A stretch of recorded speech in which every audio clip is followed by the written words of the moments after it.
¿Por qué siento la necesidad de salvar a todos? Cuando estamos con nuestros seres queridos, es normal que busquemos su bienestar y apoyarlos en momentos difíciles. Sin embargo, ayuda no pedida es violencia, y algo que pensamos que es por su bien puede causarles a la larga mucho daño.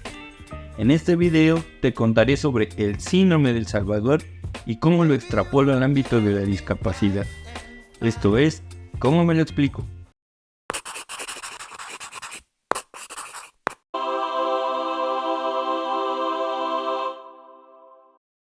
Bienvenidos a ¿Cómo me lo explico?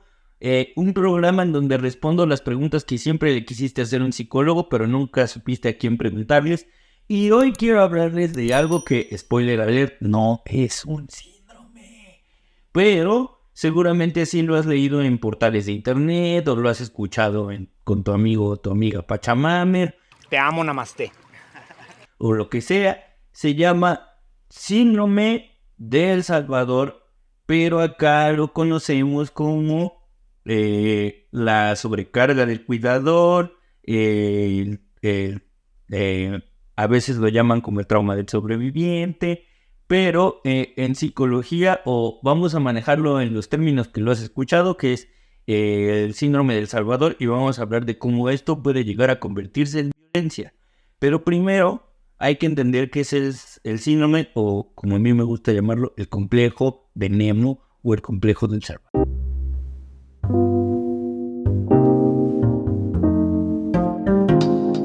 Para muchas personas, y sobre todo culturalmente, en el que socialmente pensamos que ser el Salvador, el héroe del día, es algo muy chido, pero no nos hemos preguntado sobre los alcances que tiene ejercer el papel del Salvador. Y si te pones a pensar, el Salvador no confía en las personas que está salvando, o no confía en las herramientas que tienen las personas que está salvando, y por eso adquiere el papel del Salvador, porque sabe que pues estas pobres almas en desgracia no van a poder salvarse a sí mismas, entonces necesitan de una persona que los rescate de su miseria, y es ahí en donde entra el Salvador. Pero ¿te habías puesto a pensar que este rol de alguna manera está basado en la desconfianza que tenemos en las herramientas de los demás? Si lo ves así, ¿ser el Salvador es chido o no para ti? Es bien importante empezar a hacernos esta pregunta, porque esto nos va a empezar a trazar la línea que no debemos cruzar para convertir nuestras intenciones de ayudar en violencia. Porque la persona del Salvador coloca a las demás personas como inferiores a él, y entonces el Salvador da ayuda sin que se la pidan. Y muchas veces esta relación de Salvador-salvado se convierte en una relación de dependencia mutua, porque el Salvador cobra relevancia gracias a que está salvando a una persona, y las personas salvadas no tienen la necesidad de aprender nuevas habilidades o de saber cómo moverse en ciertos contextos, porque sabe que la persona que salva va a estar ahí en todo momento, y entonces se establece una relación, como diríamos en terapia sistémica, rígida en el sentido de que no permite movimiento, porque la persona salvada siempre va a ser salvada y la persona salvadora siempre va a ser salvadora, generando o promoviendo una relación que podría llegar hacia la violencia psicológica. ¡Eres un fraude, hombre araña! En esencia, lo que se conoce como el síndrome de Salvador es la tendencia de algunas personas a mantenerse en un rol de ser necesitadas por las personas que quieren salvar. Y esto hace que le vayan reduciendo posibilidades de autonomía a las personas que están salvando, y esto a la larga genera una relación de dependencia tal que podría ser catalogada como una violencia psicológica. Antes de que empiecen a preguntarse o a preguntarme o a buscar en Google o a buscar en TikTok, no hay un origen del por qué una persona decide tomar el rol del Salvador. Es decir, hay muchas explicaciones alrededor. De entrada, puede ser por algo cultural. ¿A qué me refiero? A las mujeres son a quienes más se les pide que cuiden la calidad y cualidad de sus relaciones. No se haría nada Moriríamos de hambre. Y puede llegar a darse algunos casos en que no existe un límite, en el cual hasta aquí es tu labor de cuidado. Entonces, en muchas veces, la mayoría de los casos, por ejemplo, del síndrome de Munchausen, que es esta circunstancia en la que los o las cuidadoras inventan condiciones o inventan padecimientos para seguir cuidando a la otra persona, pues no es casual que en la mayoría de los casos sean mujeres quienes lo presenten, porque culturalmente, al menos en Occidente, que pensamos o creemos que la labor de cuidado depende más del género femenino que del género masculino. Entonces, no estoy diciendo que las mujeres tengan el complejo de Salvador en sí mismas, no. No. Estoy diciendo que culturalmente se les cría más a las mujeres para cuidar, y que si no enseñamos que hay un límite de cuidado, entonces es más probable que tengamos conductas que puedan llegar a la violencia. Esto no quiere decir que no haya hombres que lo ejecuten. Quiere decir que tal vez la violencia psicológica por cuidado se aparezca de formas distintas en los hombres. A nivel general, las personas que llegan a establecer este tipo de relaciones puede ser por la importancia que le dieron al rol del cuidado a lo largo de la historia de vida, si en el contexto del cuidado era algo muy recalcitrante, de si creemos o crecimos alrededor de personas que son vistas como inferiores constantemente, o incluso por la simple respuesta de vivir en una sociedad que exige ese rol de cuidado. Todas las personas que ejercen este rol del salvador tienen en común la búsqueda constante y apremiante de la aprobación de su medio circundante, y la forma más fácil en la que obtuvieron esa aprobación fue por la eficacia del rol de cuidar. Entonces, personalmente, yo estoy en un cuestionamiento constante de lo que significa cuidar, porque muchas veces no trazamos la línea del cuidado. Ya basta de estupideces. Para generar una independencia o un aprendizaje de habilidades a las personas, y esto, si lo traspolo al tema de la discapacidad, se vuelve un tema todavía más complejo. Entonces, ¿cómo traspolo esto del tema del Salvador a la discapacidad?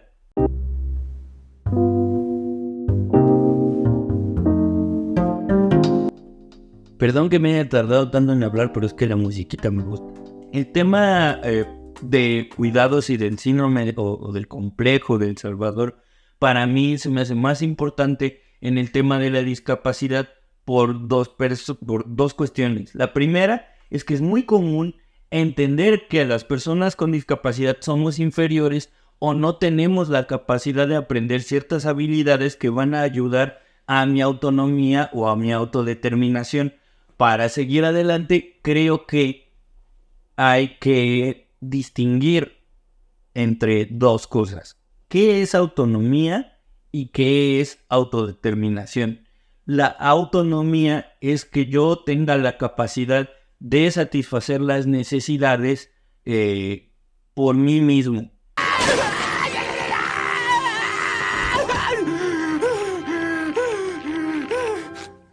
Pan comido. Y hay personas con discapacidad que tienen su autonomía muy comprometida, pero eso no quiere decir que tengan comprometida su autodeterminación.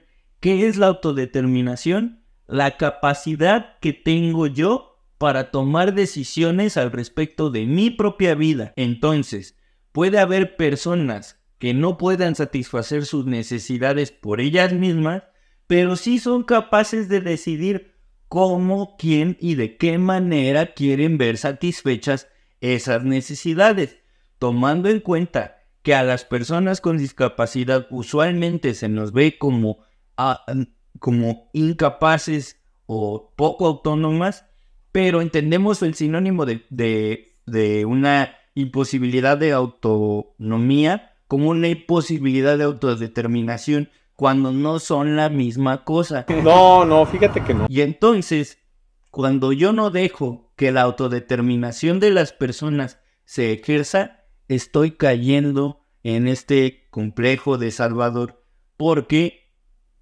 que yo sea una persona que va a brindar una asistencia a una persona que tiene su autonomía comprometida, no me da derecho a que yo decida por la otra persona qué es mejor y qué no.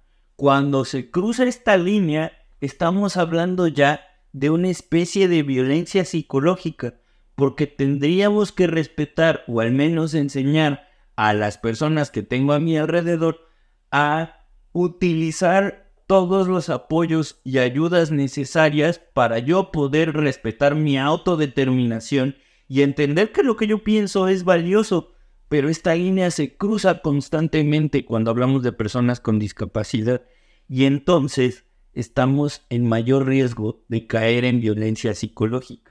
Y entonces les ofrezco la pregunta que desde mi punto de vista hace que entremos en una paradoja para las personas con discapacidad, porque si una persona no tiene la habilidad para desenvolverse en el mundo, ¿es porque no puede o porque no le hemos dado el chance de saber cómo podría? Mientras esta duda exista, estamos muy en riesgo de caer en violencia psicológica. ¿En algún momento lo habías pensado así? ¿Te habías hecho estas preguntas al respecto de los cuidados? ¿Cómo podemos evitar caer en la violencia? Como les dije hace un momento, respetando la independencia y la autodeterminación de las personas a las que estamos ayudando. Una cosa es ayudarte a lo que te cuesta trabajo. Yo lo hago todo, espérate, es que a ti no te sale. Es que no sabes, Karina. Si lo que nosotros consideramos ayuda va más del lado de quítate, a ti no te sale, entonces es muy probable que le estemos quitando la oportunidad a una persona de aprender habilidades o de encontrar la manera que tiene esa persona para poder desarrollarse o manipular su entorno para conseguir algo. Entonces hice este video justo para empezar a hacernos preguntas alrededor de qué es cuidado, porque también cuidar es permitir que las personas aprendan las habilidades que necesitan para estar en el mundo, para sacarle el provecho al mundo, para manipular su entorno y aprender cosas nuevas. Si entendemos esto como parte del cuidado, ¿cómo cambia tu manera de entender el cuidado? ¿Cambia de alguna manera? O eso espero. Si llegaste hasta aquí, muchísimas gracias por ver este video. Cuéntame aquí si habías pensado en el cuidado de esta manera, si hubo algo de lo que dije que te haya llamado la atención o que te brincó, o que quieres que profundice al respecto, porque el cuidado es un tema muy delicado y que hay que empezar a ver con muchas sutilezas y muchos matices. Cuéntame aquí las dudas, las preguntas o las impresiones que te dejó este video. Ya se la saben, comenten, compartan, suscríbanse, denle click en la campanita y quiero agradecerles que cada vez estamos más cerca de los 20,000 seguidores en este canal. ¡Woo! Que parece ser que es poquito, pero la verdad es poco, pero es trabajo, ¿no? Y hay mucho que agradecerles por que este canal siga creciendo en la manera en que lo está haciendo. Y te agradezco mucho que lo compartas, que lo discutas, que se lo muestres a otras personas para que así lleguemos a cada vez más gente. Y sin nada más que decir, les dejo aquí las fechas próximas de los shows. Y ya sabes, allá afuera hay muchas explicaciones. Estoy solo, ¿cómo me lo explico?